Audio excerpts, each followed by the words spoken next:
ஒரு ஹிந்து கீதை தெரிஞ்சிருக்கானோ இல்லையோ, ஒரு முஸ்லிம் குரான் தெரிஞ்சிருக்கானோ இல்லையோ, ஒரு கிறிஸ்டியன் பைபிள் தெரிஞ்சிருக்கானோ இல்லையோ, ஒவ்வொரு இந்திய குடிமகனும் இந்திய அடிப்படை சட்டம் தெரிஞ்சிருக்கணும்.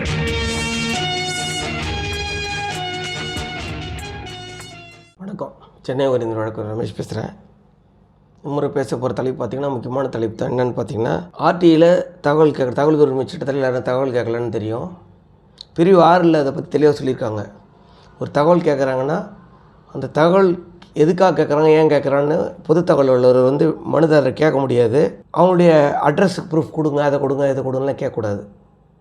தகவல் கேட்டாங்கன்னா கொடுத்துடணும். எதுக்காக கேட்குறாங்க, ஏன் கேட்குறாங்க, அதுக்கு எதாவது தகவலை தவிர விண்ணப்பத்தோடைய முகவரியை தவிர வேறு எதுவும் கேட்கக்கூடாது. ஆனால் சில விஷயங்களை நான் நிறைய விஷயம் சொல்லியிருக்கேன். சரி, காவல்துறை சம்மந்தப்பட்ட விவரங்கள்லாம் பொதுமக்கள் ஆர்டியில் கேட்குறத தவிர்க்கணும். நான் சொல்லியிருக்கேன் ஒரு வீடியோவில். என்ன காரணம்னு பார்த்தீங்கன்னா, நீங்கள் கேட்டிங்கன்னா உங்களை பொய் வழக்கில் உங்களை புனைஞ்சி உங்களை மேலே வழக்கு போடுவாங்க. அதே உங்கள் வக்கீல் உங்களுக்கு தெரிஞ்ச வழக்கறிஞர் யாரும் அவங்க மூலியமாக இருந்து போட்டிங்கன்னா உங்களுக்கு பாதிப்பு இருக்காது. அண்மையில் ஒரு தீர்ப்பு படித்தேன். அதில் பார்த்தீங்கன்னா, கட்சிக்காரருக்காக ஆர்டியில் வக்கீல் தகவல் கோரலாம் அப்படின்ற ஒரு அருமையான தீர்ப்பை சென்னை உயர்நீதிமன்றம் கொடுத்துருக்கு.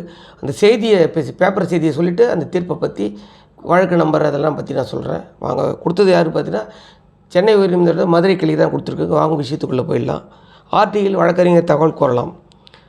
மதுரை ஜூலை 18 தன் தரப்பு கட்சிக்காரர் சார்பில் வழக்கறிஞர் தகவல் உரிமை சட்டத்தின் தகவல் கூறுவதற்கு சட்டப்படி குறிப்பிட்ட தடை இல்லையெனில் கோரப்பட்ட தகவல்களை வழங்க மறுக்க முடியாது என சென்னை உயர்நீதிமன்றம் மதுரை கிளை உத்தரவிட்டது.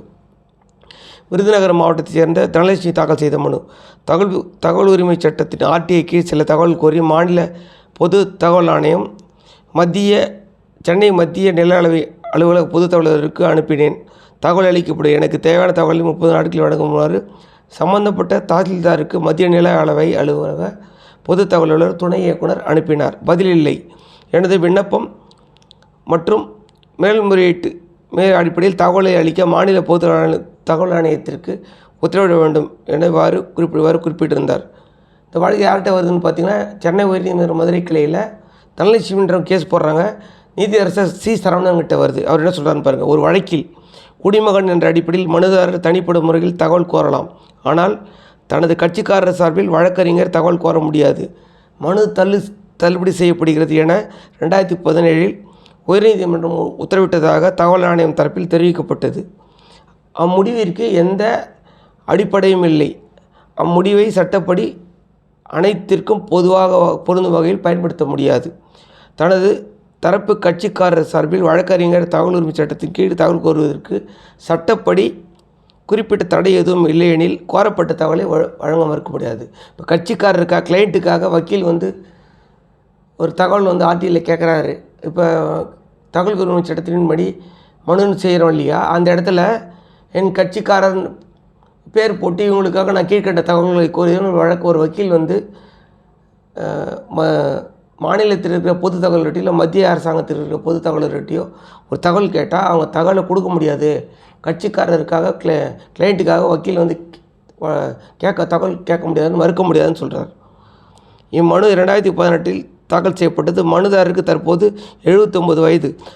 அவருக்கு ஸ்ரீவில்லிபுத்தூர் தாசில்தார் அலுவலர் பொது தகவலர் முடிந்தவரை விரைவாக தகவல் அளிக்க வேண்டும். இப்போ இந்த தீர்ப்பில் என்ன தெரிஞ்சுக்கணும்னு பார்த்தீங்கன்னா, கட்சிக்காரருக்காக வக்கீல் தகவல் கேட்க முடியும். கட்சிக்காரருக்காக வக்கீல் தகவல் கேட்குறான்றதுக்காக தகவலை வழங்க பொது தகவல் மாநில அரசாங்கத்தோட பொது தகவலரோ மத்திய பொது தகவலரோ வழங்க மறுக்க முடியாது. வழக்கு என்னன்னு பார்த்தீங்கன்னா, வழக்கு தீர்ப்பு பார்த்தா 5 பக்கம் இருக்குது. சென்னை உயர்நீதிமன்ற மதுரை கிளை கொடுத்துருக்கு. தீர்ப்பு நாள் 7/6/2024. நீதியரசர் சி சரவணன் கொடுத்துருக்காரு. ரிட்பிஷன் MD நம்பர் 64/3/2018. மனுதாரர் தனலட்சுமி. யார் யாருக்கு எதிராக அந்த வழக்கு தொடுத்துருக்காங்கன்னு பார்த்தீங்கன்னா, மாநில தகவல் ஆணையம், தமிழ்நாடு மாநில தகவல் ஆணையம் முதல் எதிர்மனுதாரர். பொது தகவலர் மத்திய நில அளவை அலுவலகம் சேப்பாக்கம் சென்னை 5 2வது எதிர்மனுதாரர். 3வது எதிர்மனுதாரர் யாருன்னு பார்த்தீங்கன்னா, மேல்முறையீட்டு அலுவலர் மத்திய நில அளவை அலுவலகம் சேப்பாக்கம் சென்னை. 4வது பார்த்தீங்கன்னா பொது தகவல் அலுவலர் தாசில்தார் அலுவலகம் ஸ்ரீவில்லிபுத்தூர் விருதுநகர் மாவட்டம். இந்த 4 பேருக்கு எதிராக எதிர்மனுதாரர் சேர்த்து இவங்க நிவாரணம் கேட்குறாங்க. அதில் கடைசி போர்ஷன் அதில் பார்த்தீங்கன்னா ஏற்கனவே என்ன கேட்குறேன்னா